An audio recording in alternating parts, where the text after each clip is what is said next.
nonsense in between. Oh, look! Here comes our fearless producer! Gwynn and Chris starts right now on 97.3 The Fan. And welcome in, everybody. Another week, another Monday for Gwynn and Chris on San Diego's #1 sports talk station. Obviously, a very short show today, so we're going to have to get right to it. Padres beginning a series in Philadelphia against the Phillies. Tony Gwynn Jr., of course, is there, where he once played, once starred for the Phillies. And Chris Ello here along with Matt Scraby in the Odyssey Palace studios. And, Tony, let's start with the obvious right off the bat. I'm really excited. The Padres have 3 vote leaders in the All-Star game right now. They have Fernando Tatis Jr. in right field. They have Jurickson Profar in left field. And they have Luis Arraez at second base. Manny Machado's in second position at third base. So there's that, Tony. The All-Star balloting is going quite well right now. And I don't. Is there anything else happening? That's all that matters, right? The All-Star balloting is going quite well, Chris. I'm so glad you brought that up, and obviously that's the lead story coming. I think so. I don't. The leading vote getters for the Padres. All right. No, honestly, we know the sweep wasn't all that great. It wasn't what they had in mind. No, it wasn't what they had in mind, but it is on par. I'm just saying, like, they swept for the first time. Now they give it right back with a sweep, or being swept by the Mets. So I know. That's how it's been going. And so now you got a tough task ahead of you in the Phillies, who actually just got their behinds beat by Baltimore. Right. So, I mean, listen, a lot of times when we've been in this spot before, the Padres will land a series like this, and you're like, oh, man, this could get ugly. And then they go out and they play well. So, we'll see how this falls.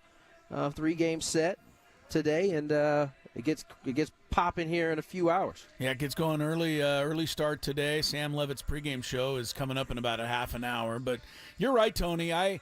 Bill James be damned. I'm tired of overreacting to every win and every loss. I mean, it really is kind of silly to do that as a Padre fan. If you haven't learned it yet, we're 77 games into the season now. It's pretty obvious that we all ought to just relax and kind of just ease our way through this season.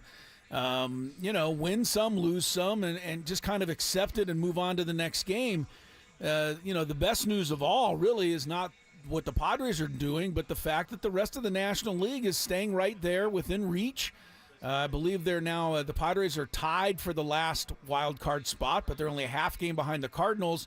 I'm not playing scoreboard, but what I'm trying to point out here is, 500 apparently is going to be good enough, at least for the time being, to stay in the hunt. So stay in the hunt and hope you can catch a hot streak somewhere down the road. But, I'm not going to overreact to the 3 losses because, I've been doing that all year. And then, like you say, they'll come back and play well here in Philadelphia. It's frustrating. Certainly you watch the team finally go out and he take care of business against an Oakland Athletics squad that wasn't taking that should have been taken care of, and so you like to think, okay, and that's why I was cautious when we were talking about you would hope the momentum carries over, but clearly it didn't. And again, the first 2 nights they got great pitching. They got good pitching performance. Even though Adam Major didn't get deep in the game, the rest of they held it down beyond that point. They just couldn't do anything offensive. And then yesterday they finally wake up offensively, and the bullpen can't keep it close at that point and let it get away. And so, usually when the Padres have lost games like that, there's a lot more of the small mistakes that happened. Now there was a couple. There was one, I think, that comes to mind in that series. But largely they stayed away from that. They played clean baseball. They got good pitching. They just didn't hit. And, that's the one thing if there's anything that they've done consistently, they've been able to hit. And so I don't know. We'll see how it goes in this series. They got some tough pitchers they're facing in this one too. Yeah, including a couple lefties. I know. Don't even go there, Tony. The two lefties in New York, again, largely shut them down, and that continues to be kind of an underlying storyline to this season that they can't seem to score, much against left-handed starting pitching. Now they're still winning some of those games against lefties because they finally get to a bullpen, but it really would be nice to go out here tonight against Sanchez, who's good left-hander, but not one of the best in the league, and put 4 or 5 runs up early and make it a little easier. On Waldron and the rest of the staff, or Sanchez tonight. I'm sorry, on the staff. Vasquez. What did I say? Who's Sanchez? They're facing Sanchez. Yes. But I just would like, it'd be nice if they had a night like that with a 5-1 lead in the 4th inning, like the Mets had yesterday. The Padres haven't had enough of those. It would be in their best interest to do it tonight. That's right. Tomorrow's Nola, and then Ranger Suarez is the following day. So. Yeah. Yeah. This is where you can start to get into this bullpen, right? I mean, ultimately get to them early, have some of those guys be used up today, because tomorrow you against starters like Nola and Suarez, you have to go in anticipating you're not going to get a whole lot, which means you're anticipating those dudes doing what they do, 6, 7 innings of work before they are handing it off to the bullpen. If you get it out of it before, great, bonus. You got him out of there earlier. You feel you like your chances even more. But tonight is important from that standpoint, right? You want to get Sanchez up out of there early, start getting into that bullpen, and force them to have to use some of those arms. Yeah, they got the other crazy thing about this season, but again, I don't find anything crazy anymore, is that we've been able to count on them, winning on the road, and now all of a sudden they've lost 7 in a row on the road. So, and they're trying. In some ways, it's starting to kind of even itself out, right? They couldn't have played that horribly at home, right, the whole year. They certainly weren't going to – we didn't anticipate them playing at a 9-game over 500 clip on the road. Right. And so what has happened? They've played better at home the last 2 homestands, and they've played worse on the road. So it's kind of starting to even itself out. At least that's what you're hoping. Now, you can still go out and win 2 of 3 here, and it's a bad road trip, so to speak, but you won a series at least. You'd feel a lot better about things. Tony, how's Manny Machado holding up right now? I felt his frustration yesterday. I mean, this pitch was well under the strike zone. You do not see him react like that very often. I mean, and he gets a lot of bad calls at the plate too. By the way, that he doesn't respond to most of the time. That to me was a signal that this has got to be getting to him a little bit. I don't want to make excuses for this guy. He doesn't need me to do that.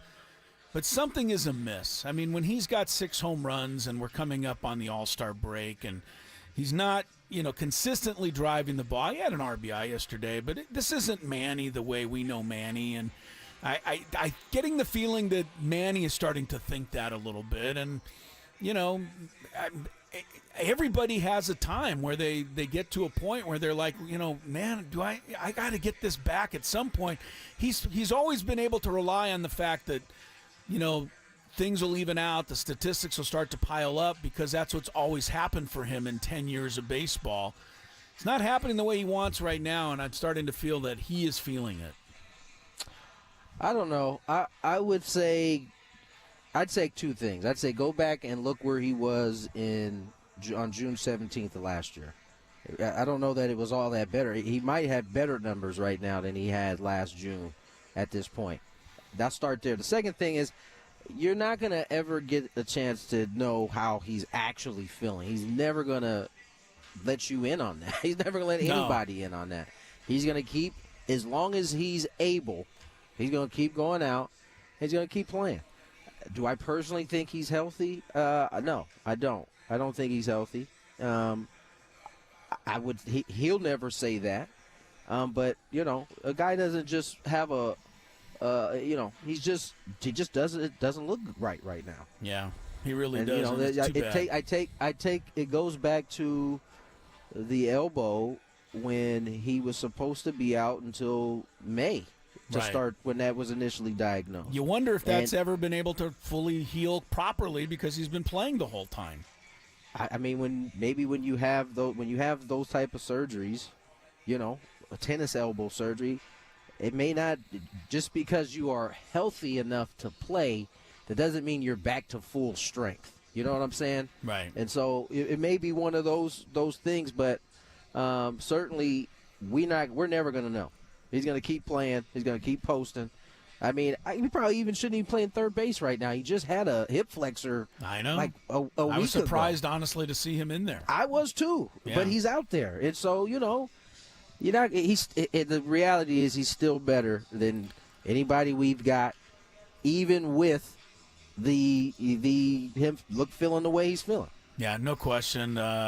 Scrape was looking up some of his numbers last year at this time. What did you come up with there? It's not the exact science, okay? I Okay. just went through Baseball Reference and pulled from last year with 66 games.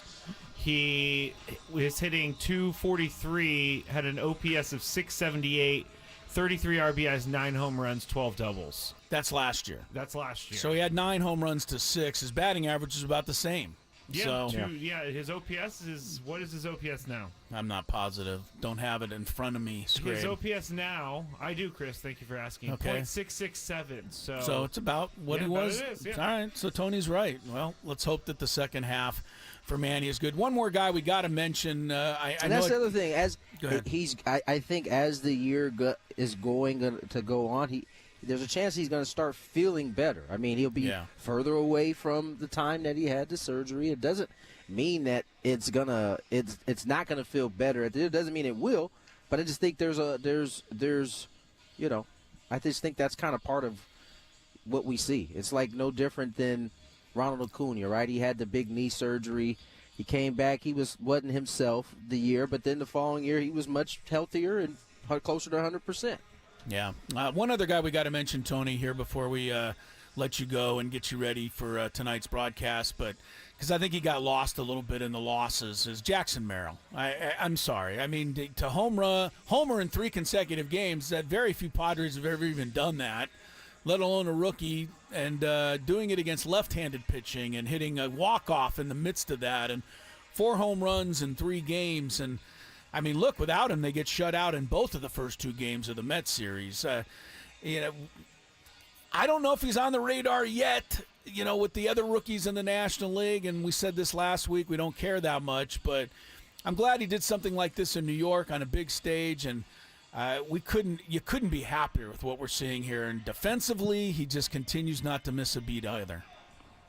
Yeah, nothing's changed for Jackson. I think that's the best compliment you can give him. He's hit a few homers here in the last 5 days, but I mean, all in all, it's the same Jackson Merrill we've had since the beginning of the season, and I think that's a testament to his kind of steadiness that he brings to the ball game. He's a winner. He's still learning center field on the fly. Offensively, he's still learning the league, learning how guys are going to pitch him, what they're trying to do to him, and meanwhile, he's just staying afloat, hitting 282. 282, not bad. Yes, Yeah. 282. Also, I just looked, and I didn't realize this until this moment. Jackson Merrill has more home runs than Manny Machado and has a higher OPS than Manny Machado. All right, this was supposed to be a very positive, uplifting open. That is an uplifting open. Jackson Merrill being a rookie doing those things? Come on now. I see. It sounded like it was a veiled shot at Manny on the No, other gosh, side. no. No. Stop putting that out into the universe. right. Chris is a big tweeter now, so Tony, you got to watch out. His popularity is growing at the minute. Well, I have things to he's say. in the Twitterverse. I have things to tweet. He tweets stats. He does very Chris tweets. Which Not are, a lot of opinion, Yes. just a lot of yeah, facts. Yeah. Okay, I don't know. A That. fact-based tweet. Can't How get about into that? can't get into trouble with facts. How about Well, that? actually, you can get into trouble with facts because people still misinterpret them. Yes. In the Twitterverse, but Yes, open for interpretation. yes, is what it. if you want to follow me at Chris LOSD, you'll get all kinds of exciting stuff. All right, we got to make way. We got one little quick segment before we turn it over to Sammy Levitt. Obviously, the U.S. Open golf was this weekend. Mookie Betts got injured. I mean, that was a big story. The NBA Finals are still alive. What? Yeah, that's still going. Yeah, believe it. It wasn't even close the other night. My goodness, what a meltdown that was for the Celtics. I bet you Dexter Fowler wasn't texting you that night, Tony. Nah, he was quite quiet. He was pretty quiet He was. after that What was, game. what was he? He texted. That's what it was. He was complaining that the refs weren't calling anything. please. So You lose by 38 and you're going to blame the refs? I really hope they extend it because the whole chat is going to be on his head here shortly. I bet. If they extend this and get it back to Dallas. Yeah, well, they got Game 5 of the NBA Finals tonight. We'll take a quick look at that. Tony gets ready for the game, which starts at 3:30 this afternoon. Gwynn and Chris underway, 97.3 The Fan.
Love it or your money back.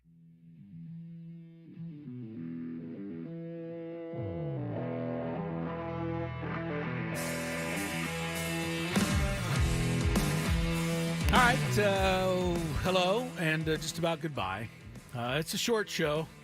Sam Levitt's pregame show actually gets underway in about 10 minutes, so we'll take you up until then. Tony Gwynn Jr. getting ready for the broadcast tonight with Jesse Agler. Game time shortly after 3:30. Chris Ello, Matt Scraby here together in the Odyssey Palace studios. Couple of things to follow up on.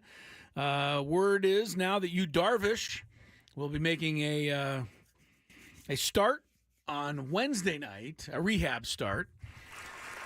For those of you that are just happening to be traveling to Fort Wayne, Indiana Wednesday, got great news for you. You can go see Yu Darvish pitch in Fort Wayne for the Tin Caps. One of the best things about these rehab starts is that these teams love it because obviously they don't get to see Yu Darvish every single day. No, first of all, the players love to play with him, but I think the other guys want to go against him. Yeah, of course. Show what they can do. At. Show what they can do. So yeah, that's Yu kind Darvish of hard will be though. High A. And then I don't know. It goes on the back of his baseball reference page, I guess, forever that he pitched in high A ball. I guess for a game this year. So. But Yu's getting closer, and that frankly is good news. I'm not going to pick on Adam Major, but he's not ready at the big league level, and you can't be ready until you can throw some strikes. And this isn't the millionth example, Scrabe, of a highly touted prospect. I'm not taking away the fact that he's got skill and he's a prospect and he's number 2 or he's number 4 in the organization and all of these people breathlessly talk about him. I need to see these guys come to the Padres and play. And until then, they are just prospects. And this is what Adam Major was. He was a prospect. I looked forward to seeing him. I didn't have any great expectations. And I guess it's kind of a good thing I didn't because, now maybe he'll come back up in another 9 months, a year, and he'll be ready. He'll be a little more, able to throw some more strikes. Maybe Graham Pauley the next time he comes back is, hitting consistently. Prospects are prospects. And this is why, in my mind, they're a bit of a dime a dozen. I know that, Ethan Salas is untouchable, probably should be untouchable. But there's no guarantees on any prospect. There just isn't. And, I like to have the sure thing or the more of a sure thing. I mean, when you are being praised as throwing nothing but strikes in the minor leagues, but yes, that was you the can't one... throw anything but balls in the major leagues. That was the one thing that he had going for him, Adam Major, was that he threw nothing but strikes. But it didn't work out for him at the big league level. I don't know if he'll get another start with the Padres or not. I wouldn't. I would honestly, cobble together a Morejon day or something like that until Darvish can get back. But, we'll see what the Padres do. Right now, they got to find a way to beat a left-handed pitcher.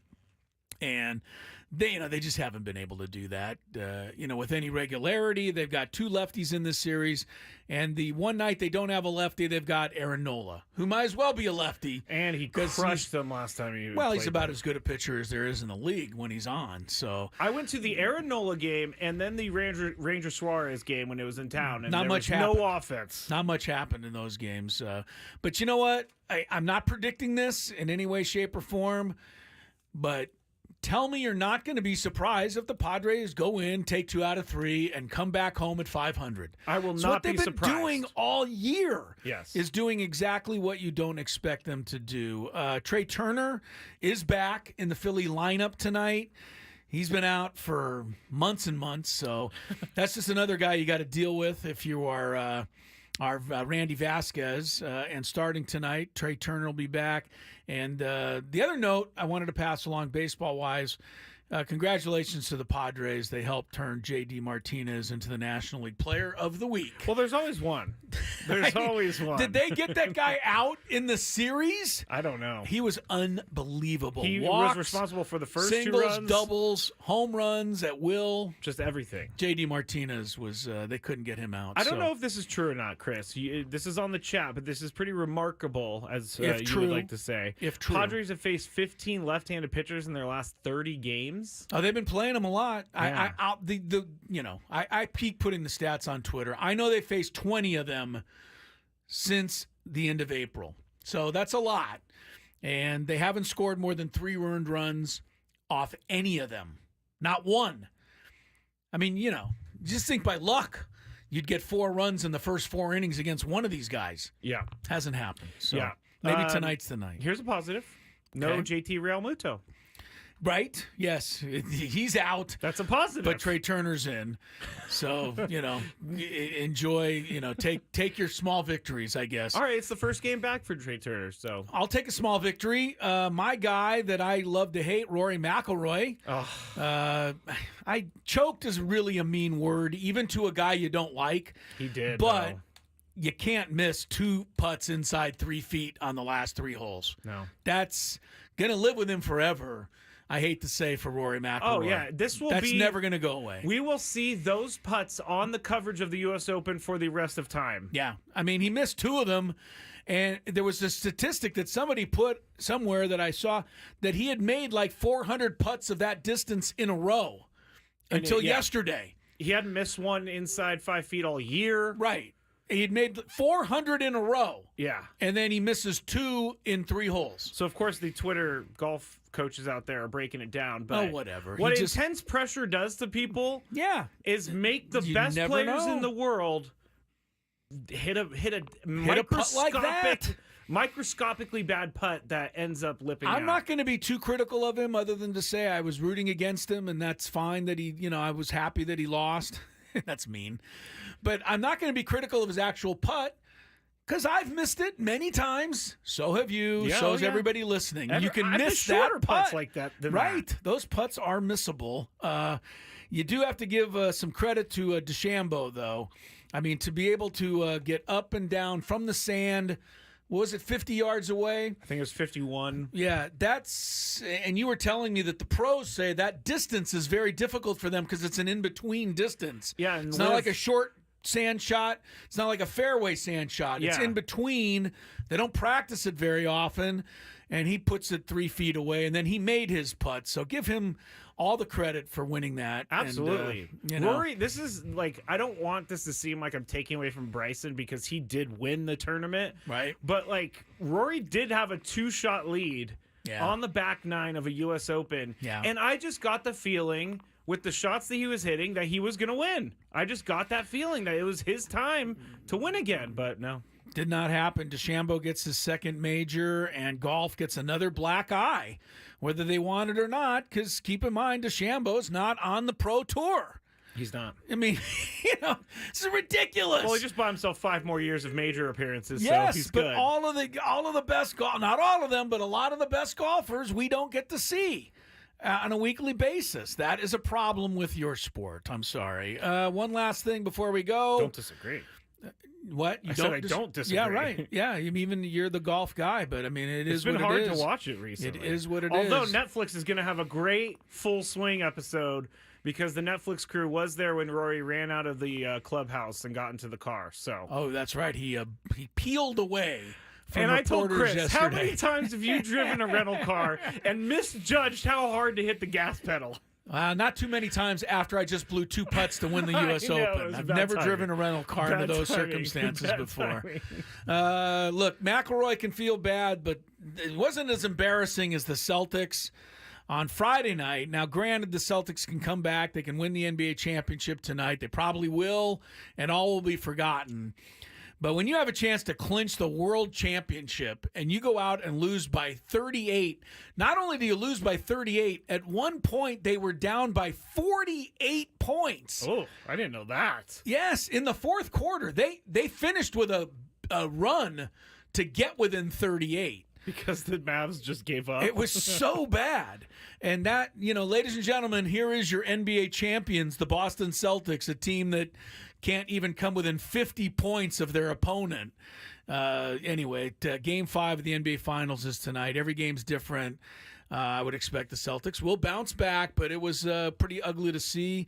The same is true on the hockey side for the Florida Panthers, who were skating out on Saturday night to win the Stanley Cup. They had the cup in the building, and they lose 8-1. Yeah. I mean, this is not.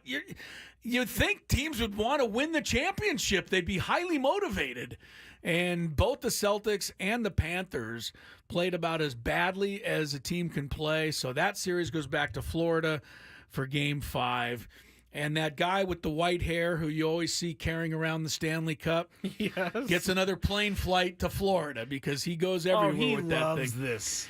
This is his time. I love that guy. He once brought the cup into our studio at the old station. Oh, I've never heard this story in the you've last heard it a few 25 thousand times I've heard it. All right. No, tell everyone, though, because there are people No, it's who have exciting. not It was heard great. They had something going on in San Diego where the Stanley Cup was in town, and they brought it into the studio, and I got to pose with a couple pictures, but it was the same guy.